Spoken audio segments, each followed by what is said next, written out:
Welcome to Take Another Look, a current events and public affairs program bringing you news and information you can use. Would you like to find out how you can reduce your monthly energy bill? Would you like to know more about how energy consumption is measured? Do you know how to request streetlights or the best way to function safely during a power outage or weather-related emergency? Well, all of those questions and then some can be answered by today's guest, ComEd's External Affairs Manager, Bonita M. Parker. Bonita, welcome to Take Another Look. Thank you so much for having me on the show. Thank you to you as well as Mayor Rogers. Absolutely. Thank you for taking the time out of your busy schedule to be with us. You have so much information that we want to transfer and transmit to the public and our viewers. So let's just get right into it. Let's go for it. Everybody wants to know how they can lower their energy bills. Absolutely. There's so many different ways. And let me digress and say, prior to working for ComEd, I had no idea that there were so many programs and so many opportunities to reduce your electrical consumption. And I would have to say that I've probably reduced my bill in just about half just by adapting a few new principles. First and foremost, I'd love for people to take advantage of our free energy assessment program. That's right. I did say free.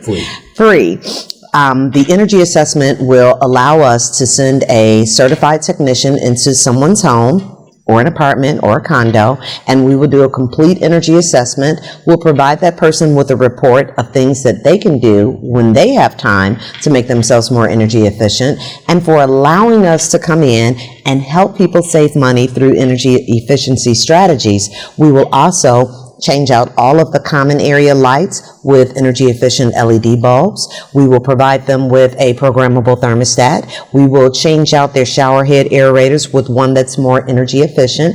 And we'll cover up all the hot water pipes as well, because that's another way people lose energy. We'll do all of that for free, just for allowing us to come in and tell you how you can save more on your electricity. And this is for homeowners as well as those who are in apartment buildings? That is correct. If you're in an apartment building, you will have to have the express approval from the owner of the building. But yes, we will do it for both condo, apartments, as well as single family homes. Well, since we're on energy savings and therefore money savings, let's just talk about some of the things that you can do. Everyday things that you can do. And I have some questions about those types of things myself. Okay. So blinds and curtains, how can you use blinds and curtains to impact your energy consumption, or at least lower your bill? Absolutely. You raise a very good point. So in the summertime, when the sun is high, you want to close your blinds. We love natural light. I love the sun. But if you want to reduce your energy bill, you want those blinds tilted or those curtains drawn so that you're not allowing so much of the heat that will inevitably come in from the sun into your home. That will cause your central air or your air conditioning unit to work even harder to try to combat some of that natural heat from the sun. But in the winter, you want to do the complete opposite. You want to let all that sunlight in to help heat up the areas throughout your home where the sun has a presence. So that's one simple thing. Another simple thing, the direction of your ceiling fan. In the summer, you want your ceiling fan to suck upward, to take some of the heat out of the room. In the winter, you want your ceiling fan to blow downward, because we know that heat rises and we want some of that heat to come into the area. So simple things such as the way you position your curtains, the way you position your ceiling fan, taking advantage of power strips and power surge protectors. So you want to not only protect your equipment from unexpected surges, but if you use those power strips for any of the appliances that you're not using throughout the course of the day, or that you only use intermittently, cut those power strips off. That's another way that you're losing electricity. Look at also what the energy usage is on your children's games. You'll be surprised how much of an electricity draw some of the video games have on your overall kilowatt usage. Wow. So, I mean, it sounds almost too good to be true, but you're saying, because I've heard that all the time, and I thought it was just kind of someone saying, you know, old wives' tale or whatever. Yeah. But when you unplug, like, for example, a cell phone charger or the coffee machine or the toaster or whatever, when it's not in use, it is drawing some electricity. It absolutely is. It absolutely is. Cutting lights off, there was always this misnomer that it runs up your electricity bill if you constantly cut lights on and off. Well, that's not true either. If you're not using it, cut it off. I also, one of the other things that I've taken advantage of that I've seen be beneficial is sensors. Get sensors in as many of your common areas as possible so that when you're not in the living room or you're not in the restroom, you're not in that family room, the lights will automatically go off. When you walk in there, they'll automatically come on. So that way you don't have to rely upon your memory to constantly cut lights on and off. So that's another good way to save. One of the other programs that a nonprofit partnered with us on that I think is a great program for people to take advantage of is our hourly pricing program. If you have a smart meter, and most of the residents here in Dalton by now should have their new smart meters. If you have a smart meter, you're able to take advantage of a program called hourly pricing, whereby you are being charged by the hour a particular amount for the energy that you use.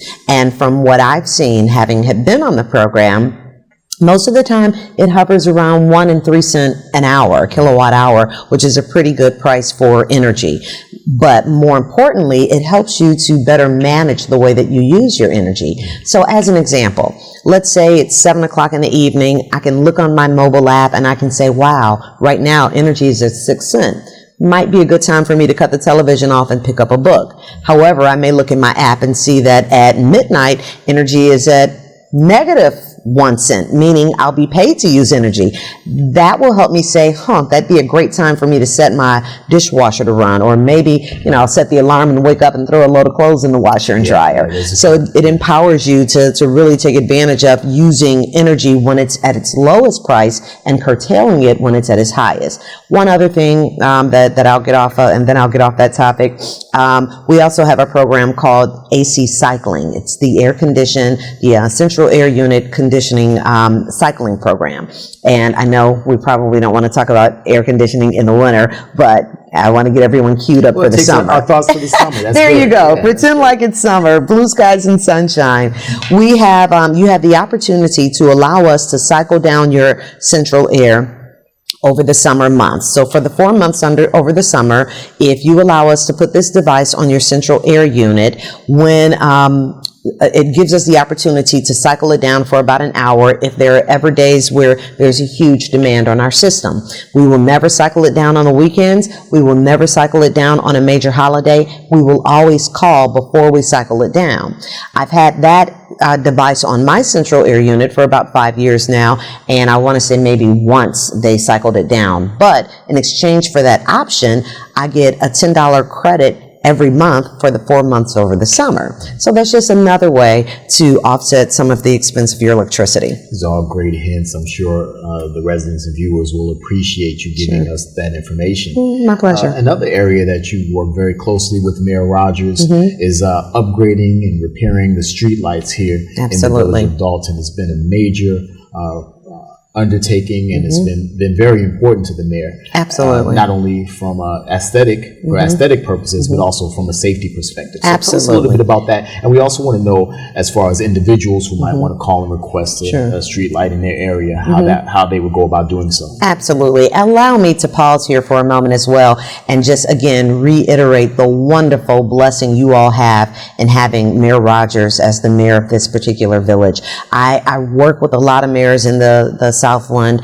All of the mayors do a wonderful job, but I see a certain passion with him that's really, really unique. And so the residents here are really fortunate to have someone who cares as much about this community as Mayor Rogers does. I will tell you that Mayor Rogers will catch me whenever he can to run through the village. We've actually done a drive of the village for him to show me the areas that are darker than he cares for them to be, or the areas that may require some upgrading in lights. And I walked away with probably about 10 pages of enhancements from them.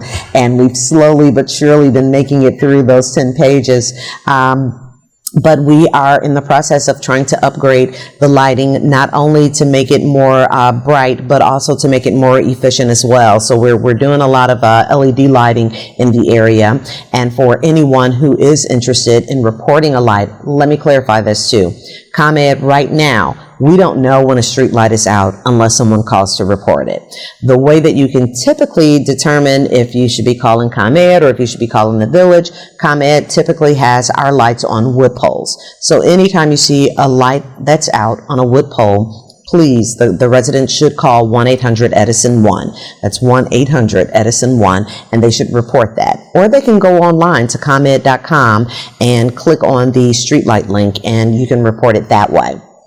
So reporting the lights to us is very, very important. It certainly helps to illuminate the block from an aesthetic perspective, as you mentioned, as well as it helps to protect and safeguard us. Another area where we connected recently, we made a call, especially during this recent Arctic blast that we experienced. And I was surprised because you were able to immediately get back with us with the addresses of locations in the village with residents who had special needs. Perhaps they had special equipment that ran off of electricity. That's right. So during our home visits and our wellness checks during the cold weather, we were able to check out some of those locations. Yeah. And I think people would be surprised to know that a huge company like ComEd and you as the liaison, you were able to stop and reach out immediately and give us the listing. Yeah. That's something that is just really, I think people should know that. Absolutely. And people should also know that if you are in a situation or if you know of someone who is on any form of life support, they should get their doctor to call ComEd and put that letter on record with us. We want to know about anyone who depends upon and relies upon electricity for life. And yes, on an annual basis, we share that information with our villages, and so I was happy to be able to accommodate that request as well. And a moment ago when I spoke about streetlights, I talked about folks going online to ComEd.com. I want to just touch base a little bit on some of the apps that we have as well. We have a mobile app. We have a mobile app. And if you download that mobile app, and you can find it in the App Store as you would any other app, if you go to, if you search for ComEd, you'll be able to download that app. Once you have that app, there's so many things that you can do in addition to paying your bill. I have to admit, you can pay your bill online as well. But above and beyond that, the bill will be lower because of all these helpful hints you're giving. That's right. That's right. There you go. In addition to that, you're also able to report an outage. You're able to sign up for two-way texting. If you sign up for two-way texting and your power goes out, you can text out, and they will, ComEd will reply to you and let you know that we appreciate you telling us that you're out. In case we didn't know, we will give you regular updates saying when we expect the power to be restored. We'll let you know when the crew's en route, what we've discovered, what we're doing. So you'll get some ongoing dialogue from us on the status of that outage clear through the time that we restore power. So I would encourage people to take advantage of the mobile app that's out there. That's just a couple of the features that it offers. Definitely take advantage of two-way texting, and you can always reach us on www.comed.com. If you go there, you'll be surprised to find out the number of things that we do for students in schools, the number of things that we do in the community through volunteerism, the number of things that we do with regards to energy efficiency and maybe partnering with other organizations. And so I would encourage people to become familiar. I live in the Southland. I'm excited to be able to work in the area that I live in, but I will tell you, I was very surprised to learn about all the programs ComEd offers that I had never heard of before as a customer exclusively. Well, you've given us so much information. Is there anything else you'd like to add that we didn't touch on? You seem to have hit everything that we want to talk about. Of course, many people will be focused on the savings as far as their bills, but I'm not mad at them. Information you gave us. Anything else that you can? The only other thing that I'd like to say is we have done a lot of work in the village of Dalton to try to make our system more resilient. As an example, we've replaced, I just took a couple of notes before I left the office just so I could be as accurate as possible. We have installed approximately 11 distribution automation devices in this village, and Basically, what distribution automation enables us to do is a circuit, which is how electricity flows into various communities, typically carries about 1,000 customers on it on average. If a tree were to come down in your backyard, all 1,000 customers historically would be without power. Through distribution automation, if that same tree comes down in your backyard, we're able to close off our circuit at different points of contact, reroute others who are on that circuit, and maybe instead of 1,000 people being out of power, more like 50 to 100 are out of power until we're able to get to your backyard and make that replacement or fix the line that was compromised by the tree. So it reduces the amount of time that people will be without power. People may see more flickering because as we're rerouting that power, it does require switching, and that switching will create a quick little flicker. But I'm very pleased to see the amount of distribution automation that we've installed in town. We've also trimmed about almost 320 miles of trees over the past few years. We have installed 20,000 feet of spacer cable, and spacer cable is definitely a very expensive cable, but it is more resilient to wind and to intermittent contact. You'll notice it because it's got these big, almost Star Wars looking brackets on it, and the actual cable itself, it's a lot thicker, it's a lot harder. So what we do is our reliability engineers will look at the areas that we have seen chronic outages that are related to either vegetation or weather events, and we'll identify where we can make some of those enhancements. And in the areas where we see spacer cable won't work, the aggressive tree trimming didn't work, and there's still a lot of tree contact, we've also buried about 20,000 feet of overhead cable to underground. So I appreciate the working relationship I have with Mayor Rogers, as well as his village staff, that will help me to be aware of some of the opportunities we have to improve the reliability here in Dalton. And along with that, our reliability engineers have done a great job identifying enhancements we could make so that everyone can do a better job with keeping their power. Outstanding. Well, we've actually been joined by Mayor Rogers. He's actually made his way over here to the production studio. All right. Bonita, I'm really glad to have you here today. So when I heard you were coming over, I wanted to come in and personally thank you for your involvement and ComEd's involvement here in the village. Mm-hmm. One of the things that that in our conversations was that I wanted the village to have more lighting, especially in some of those areas where we had some criminal activity. Mm-hmm. And then also there was a big problem with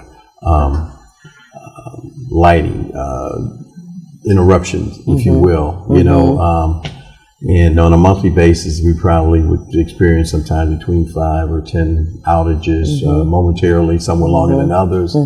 I've recognized that since you've come in and there's been new transformers been put into place, those outages are not there anymore, you know. Wonderful. In some cases, where I would come back home after being out 15 hours or longer, whatever work, the long work day, you know, my clock would be flashing, so I knew I would have an outage.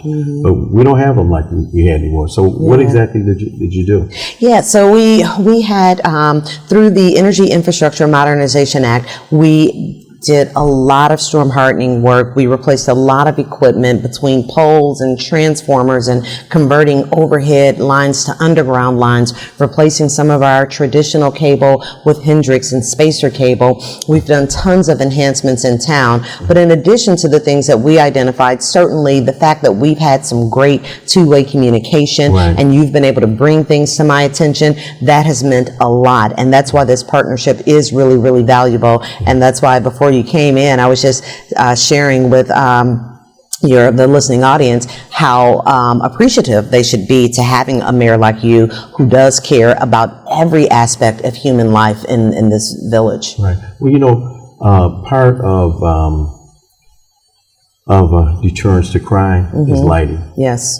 So when I'm out at night going through the village and I see lights, I have my notepad out, and then that's when you hear from me or hear from our public works in regards to making these lights come on again, if you will. That's right. And it's just like a light bulb in your house. Occasionally, it's got to going to be go replaced. That's right. And unfortunately, in this environment, we don't know that a street light is out unless a customer calls us. So I can't reiterate enough how important it is for people to call us in. It's nice that you make the sacrifice to ride around and identify them, but the folks who live in those areas, it'd be so wonderful if they just call 1-800-EDISON-1 and report those street light outages, or they can go online at www.comed.com and also report them online. Right. The last thing that I'll say too about streetlights is there are going to be some instances where if we are installing brand new streetlights, we will need the cooperation of the residents to give us the aerial easement for us to go overhead to run a new line. Right. So there may be instances where people will see us at their door. We may leave a note in the box, and it's in order for us to move forward, we just ask for their cooperation so that we can do our part with helping to illuminate that particular block. Right. I know that within the last year or so, we had those two big power outages, and I was glad to see it looked like ComEd had moved their facility. Yes. I know on those two different occasions, you had command centers here. You provided water for some of the residents. Yeah. You provided ice for some of the residents. You provided food, pizza. Yeah. It was a great response. Yeah. And our residents really appreciate it. Thank you. And I know upon one of our discussions, we mentioned the fact that I think ComEd was replacing 111 light poles throughout the village. Absolutely. And then on the north end, where we had went through at night and determined that some of those areas that needed more lighting, approximately 60 to 70 new lights in those areas. So we really appreciate your response, whether it's me continuing to knock on your door, continuing to call you, but the response was great. We appreciate that, Yeah, it's my pleasure. I'm going to ask you, is there a certain way other than the residents saying, when they call ComEd, the light is out behind my house. Well, what's your address, ma'am? And they give you the address. Are there identifying numbers on the pole that residents can take a look at to get a quicker response? And also, sometimes residents say, well, Mayor, you told me the wooden poles are ComEd usually, and the metal poles are the village. So I've called 3 times to ComEd, and they haven't come yet, and it's been 2 weeks. Yeah. So, and I understand that the service requests are out there. Everybody all corporations are kind of downsized in regards to employees and things like that. So what's the average time, or is there an average time once it's reported that it can be repaired? Absolutely. So to your first point, there are pole numbers on all of our poles. It's nice to have those numbers, but it's not totally necessary. What's most important is to give us as much description about the location of the light. So if it's not directly in front of someone's house, we need stuff like it's on the southeast corner or it's on the northwest corner. Whatever additional detail you can give us is very helpful. Insofar as the amount of time it takes us, we do have a 14-day turnaround. As you might imagine, our first priority is always to make sure that people's power is restored. And once the guys work through all of that and works through all of the enhancements, some of which I've shared, some of the things that we've done here in the village of Dalton, then usually the street lights are the next order of business that we get around to. 14 days is our turnaround time. Anything above and beyond 14 days, please make sure someone on your staff alerts me, and I'll make sure we get out there as quickly as possible. Right. Well, I can say personally that I think you've taken a good concern for this village by even bringing the vice president of ComEd out here doing our power outage. That's right. And I mean, the response was fantastic. So yeah. I appreciate it. And on behalf of the village and the residents here, I appreciate what ComEd has done for us. Thank you. So keep up the good work. Thank you. Glad Thank to have you you. here in our studios today. I am glad to be here. This is a phenomenal studio. And at ComEd, we really do take our partnership with the community seriously. We strive very hard to be a great corporate partner. Our CEO is very, very focused on premier customer experience with every interaction that we have with everyone. I live in the Southland. I live right next door to you. So I'm very committed to doing all that I can as an agent of ComEd for this particular side of town. Great. All right. Okay. Thank See you so later. much. All right, Bye-bye. Shad. All right. And thank you for tuning in to this edition of Take Another Look. We've listened and learned from External Affairs Manager for ComEd, Bonita M. Parker, and our very own Mayor Riley Rogers.